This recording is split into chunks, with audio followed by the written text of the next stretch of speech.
She forced her fiancé's pregnant black ex-wife to sing at her wedding to humiliate her, and that's exactly what Isabella Stevens did when she hired Camila Rodriguez to be the singer at her millionaire wedding. "I hope you know your place here," Isabella whispered to Camila backstage at the Grand Hotel Metropolitan, while adjusting her diamond tiara. "You're here to serve, not to draw attention to yourself.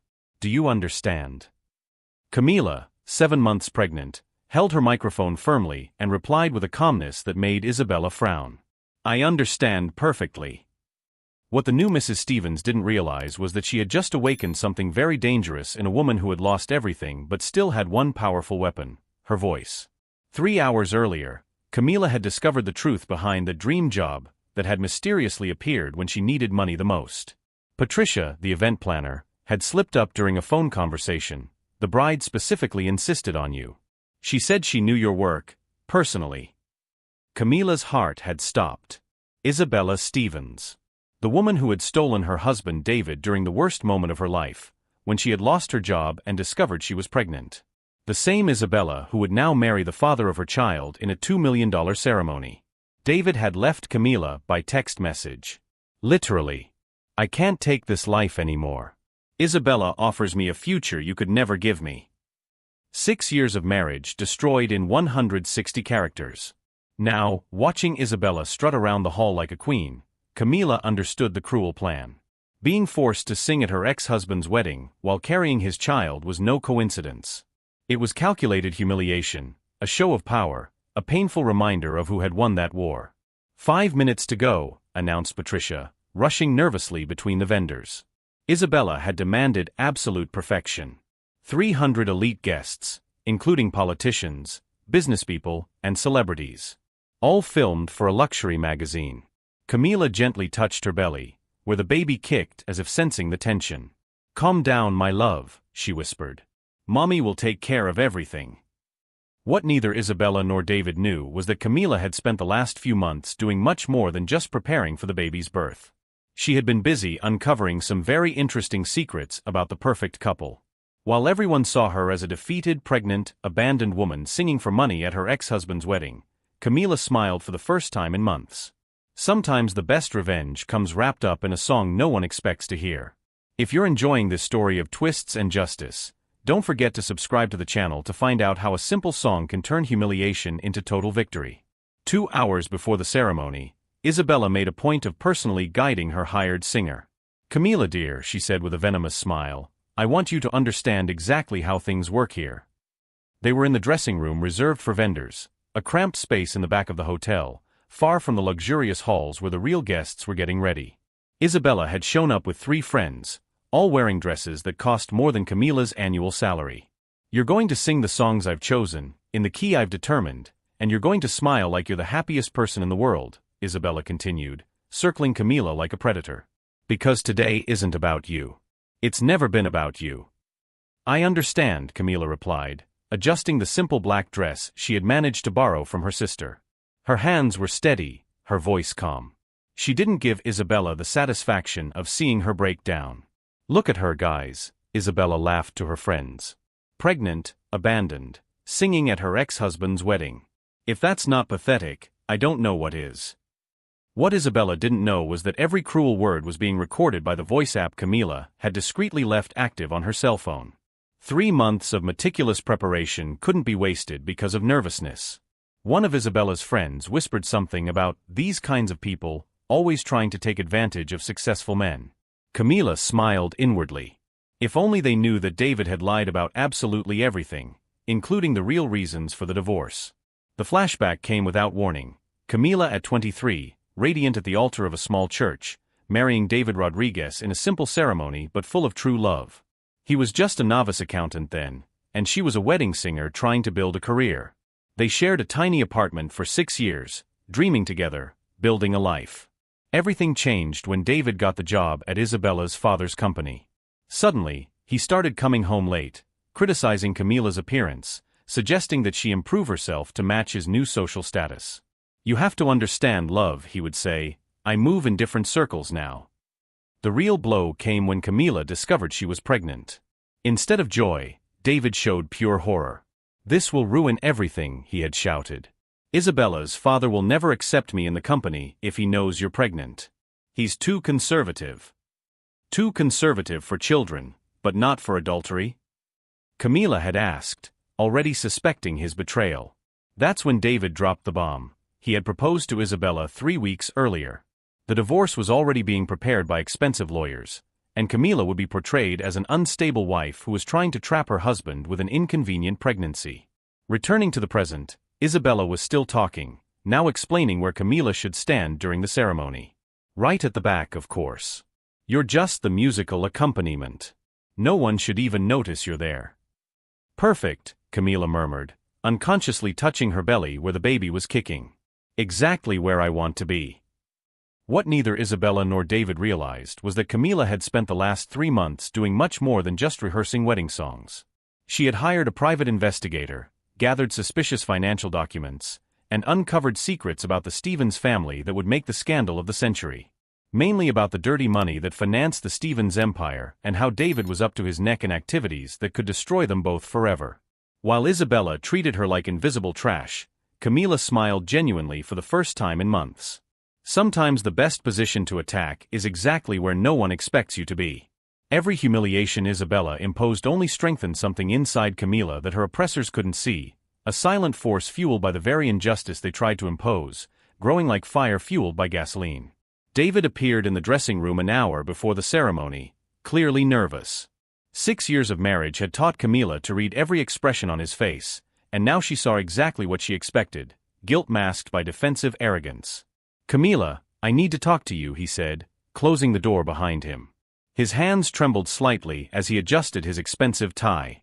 About today, about all of this.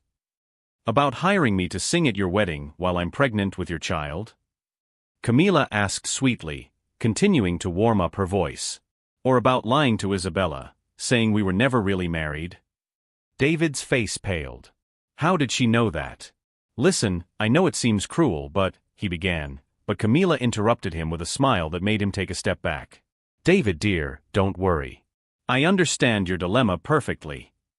She stood up gracefully, one hand supporting her belly. It must be difficult to explain to your new wife that you abandoned your pregnant ex-wife and even lied about our marriage certificate to get a quicker divorce. David swallowed hard. Where did you get that information? Rosa is an excellent lawyer, Camila replied simply. My sister has always been meticulous with legal documents. Especially when she discovered that you forged my signature on at least 3 forms at the registry office. The truth was that Rosa had spent the last 3 months digging up every sordid detail of the fraudulent divorce. As a criminal lawyer, she had contacts David could never have imagined. And when she discovered that her brother-in-law had committed not only adultery but document fraud to speed up the process, Rosa had become a relentless machine of justice. Camila, please, David whispered, looking desperately at the door. If you say anything today, you'll ruin everything. The Stevens family can destroy me. My job, my career. Your career built on lies and forged documents. Camila tilted her head, pretending to consider. Interesting that you mention that, because Rosa also discovered some curious irregularities in the financial reports you signed for Isabella's father. David sat down heavily in a chair, his face now completely white. What do you want? Nothing you can give, Camila replied with brutal honesty. Your honesty was already too late months ago. Your money can't buy integrity. And your family. Well, soon the entire New York elite will know exactly what kind of man Isabella has chosen. At that moment, the door opened and Rosa entered, elegant in a dark suit, carrying a leather briefcase. At 35, Camila's older sister had built a fearsome reputation in the courts, specializing in cases where powerful men thought they could escape the consequences of their actions. David, Rosa greeted him coldly. What a coincidence to find you here. I just sent some very interesting documents to the FBI. Something about money laundering through Stevens Company's offshore accounts. You're bluffing, David tried, but his voice came out strangled. Rosa smiled, opening the folder. Bank transfers, confidential emails, records of meetings that officially never happened. 3 years of evidence showing how you helped Isabella's father hide $50 million in taxes. The curious thing, Rosa continued, leafing through the documents with obvious pleasure, is that Isabella seems to know nothing about it. Poor thing, She's going to find out that she's not just marrying a lying husband, but a federal criminal. David staggered to his feet. You can't do this. You don't know who you're messing with. The Stevens have influence, lawyers, they can destroy anyone who. Like you tried to destroy my sister, Rosa interrupted him, her voice sharp as a blade. Like you destroyed 6 years of marriage out of greed and ambition? How could you think you could humiliate her by making her sing at her own wedding? Camila placed a gentle hand on her sister's arm. Rosa, let him go. There's a ceremony starting in 40 minutes, and I still need to get ready. Get ready for what? David asked, a new wave of panic tinging his voice. To sing, of course, Camila replied innocently. After all, that's what I was hired for. And how lucky that Isabella chose exactly the right songs for the occasion. Rosa put the documents away with a smile. Sister, you've always had a special talent for choosing the right songs at the right time. I remember when we were little and you used to sing those songs that made everyone cry. That's true, Camila agreed, tuning her voice one last time.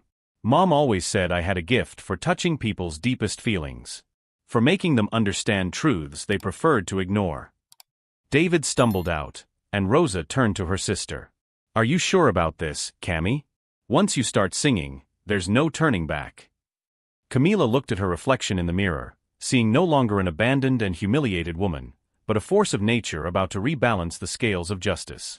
Rosa, for months I felt small, invisible, discarded. Today, 300 of the most influential people in New York will hear me sing. And they'll hear much more than music, Rosa murmured, hugging her sister. Exactly. Camila smiled, and for the first time in months, the smile reached her eyes. Sometimes the truth needs a melody to be truly heard. And I've always been very good at hitting the high notes, especially when they echo for a long, long time. As the sisters hugged, neither of them could have imagined that in less than an hour, that song would not only destroy a marriage, but spark a federal investigation that would wipe one of New York's most powerful families out of business forever. The ceremony began promptly at 5 in the afternoon. 300 guests from New York's elite filled the main hall of the Grand Hotel Metropolitan, whispering about business, politics, and social gossip as they awaited the bride's entrance. Camila positioned herself discreetly in the corner of the stage, exactly where Isabella had ordered her to stand, right in the back, where no one should even notice you're there. Ironically, this position gave her a perfect view of all the official photographers' cameras and the dozens of cell phones already recording for social media. David waited at the altar, visibly nervous, repeatedly adjusting his tie. His eyes met Camila's for a moment, and she could see the barely concealed panic. He knew she had the power to destroy him, but clearly hoped she would remain silent as she always had. Ladies and gentlemen, announced the officiant, please rise to welcome our bride. The doors opened and Isabella appeared radiant in her $200,000 dress, walking triumphantly toward the altar. Each step was a display of power, wealth, and victory over the insignificant ex-wife, who now sang for her for money. Our singer will treat us to a special song during the signing of the vows, continued the officiant.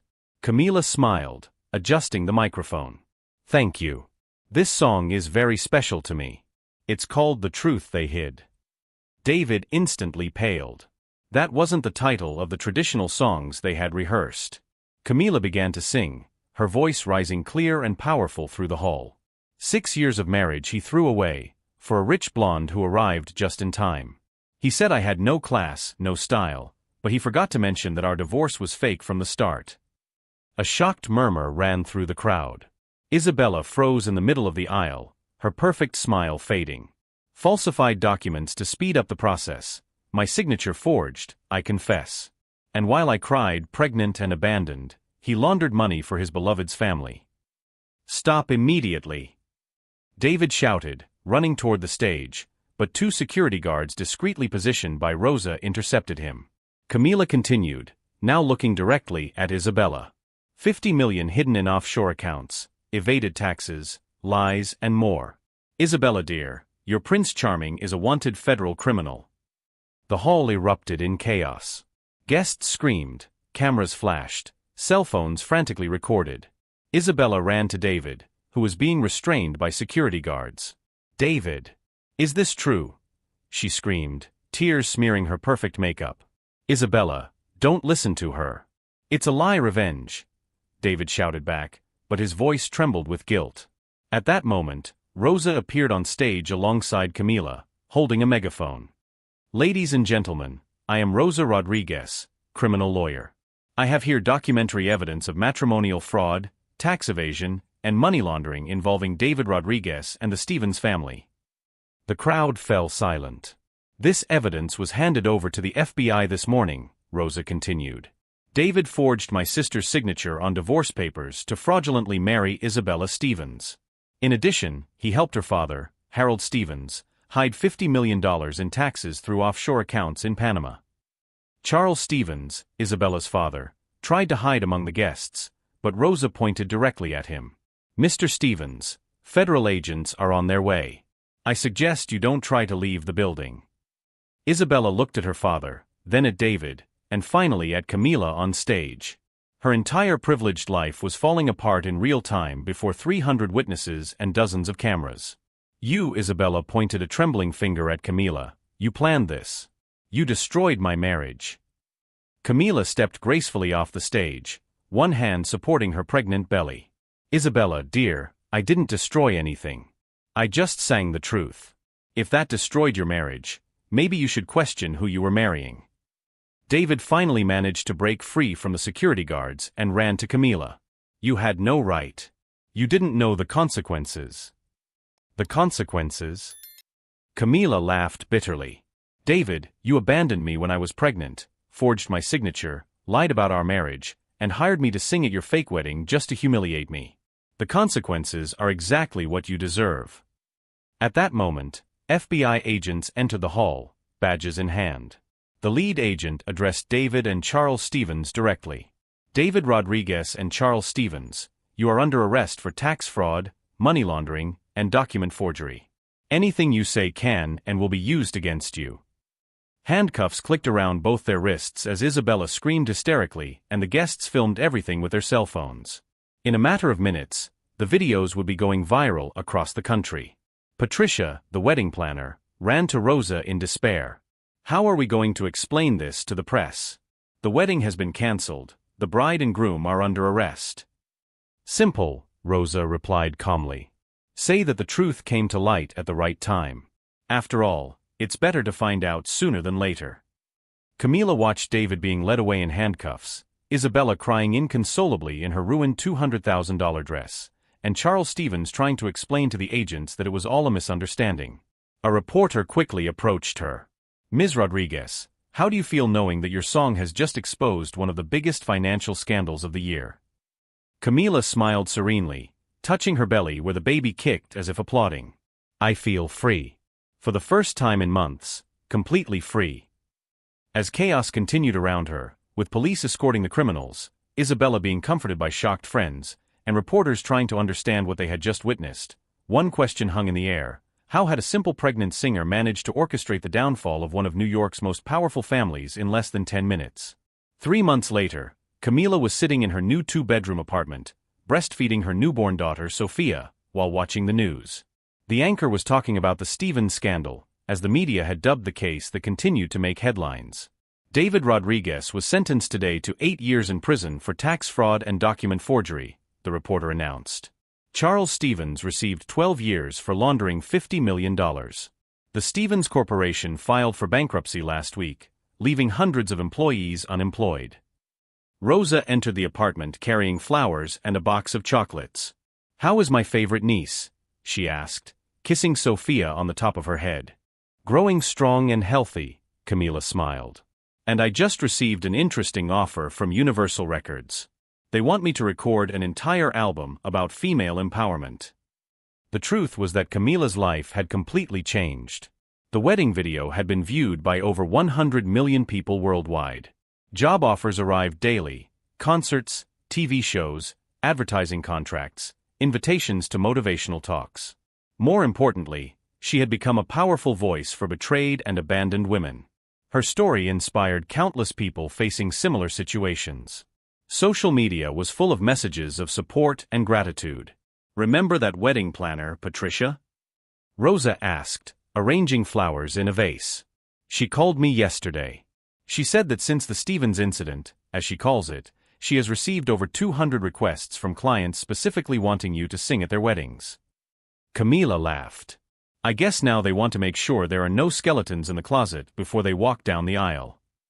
Speaking of skeletons, Rosa pulled a gossip magazine from her bag. Look what I found out about dear Isabella. The cover showed Isabella leaving a modest apartment building, wearing simple clothes and sunglasses. The headline read, "Former heiress works as a waitress to survive." After her father was arrested and his assets confiscated, she lost literally everything, Rosa explained. The mansion, the cars, the jewelry, even the designer clothes were auctioned off to pay federal fines. Now she lives in a rented studio and works 3 different jobs. Camila shook her head. I don't take pleasure in this, Rosa. I know how hard it is to struggle to survive. You're too good, sister. After everything she did to you. She was just a spoiled woman who never learned the value of things, Camila interrupted gently. The real evil was in David and her father. Isabella was just another victim, only too privileged to realize it. At that moment, Camila's cell phone rang. It was a number she didn't recognize. Hello? Camila? It's Isabella. Her voice sounded tired, humble, very different from the arrogant tone of months ago. Rosa's eyes widened, but Camila gestured for her to be quiet. Hi, Isabella. How did you get my number? Patricia gave it to me. I know I have no right to call you, but I need to say something. There was a long pause. Camila could hear Isabella breathing heavily on the other end of the line. I was wrong. About everything. About you, about David, about what I thought was important in life. Isabella's voice trembled. You saved me from a marriage that would have destroyed me, and I only realized it after I lost everything. Isabella. No, let me finish. Please, Isabella sighed deeply. I found out that David had done the same thing to 2 other women before you. He used them, got them pregnant, and abandoned them. There's a pattern, Camila. You weren't the first, and I wouldn't have been the last. Camila closed her eyes, processing the information. Even after everything, discovering that David was even worse than she had imagined caused a strange pain. The FBI showed me evidence, Isabella continued. He planned to use me to launder even more of my father's money through offshore accounts in my name. After a few years of marriage, he probably would have implicated me in federal crimes and disappeared with everything. My God, Isabella. Your music saved me from a lifetime of lies and possibly prison. And I treated you like trash. Isabella began to cry. You are the bravest person I have ever met, and I was cruel to you just out of jealousy disguised as superiority. Camila looked at Sophia, sleeping peacefully in her arms.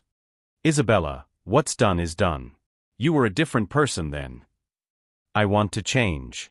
I'm in therapy, working honestly for the first time in my life, trying to understand who I really am when I don't have my parents' money to define me.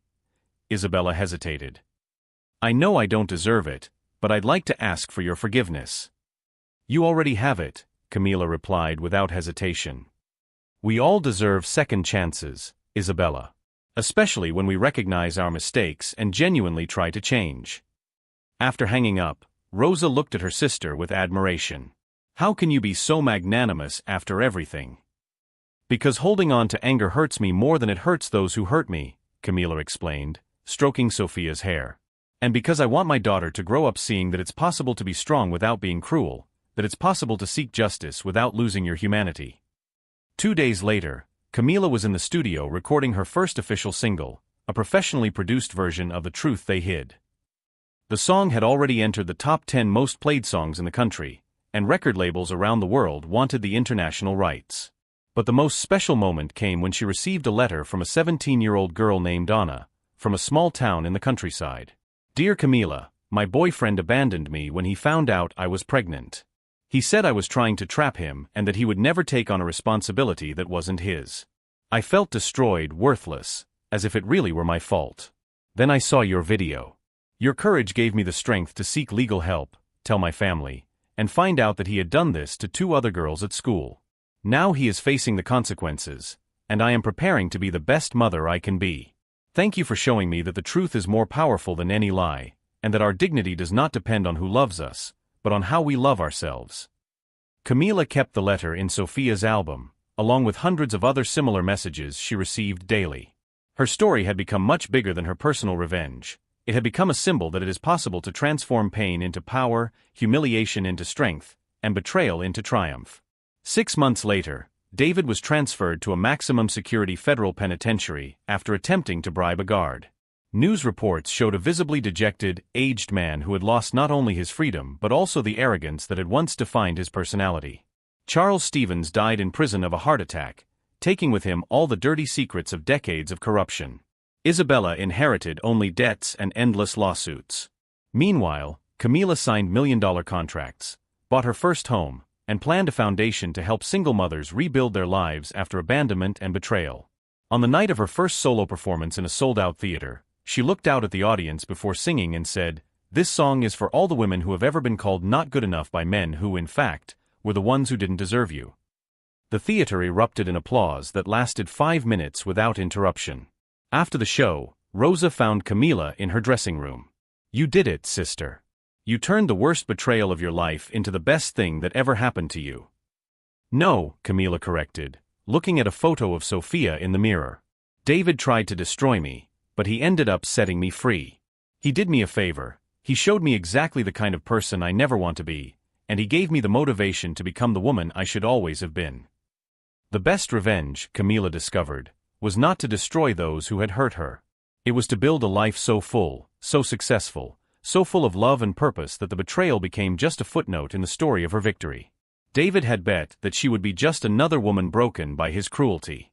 Instead, he created a force of nature who used her own pain to heal thousands of other people around the world.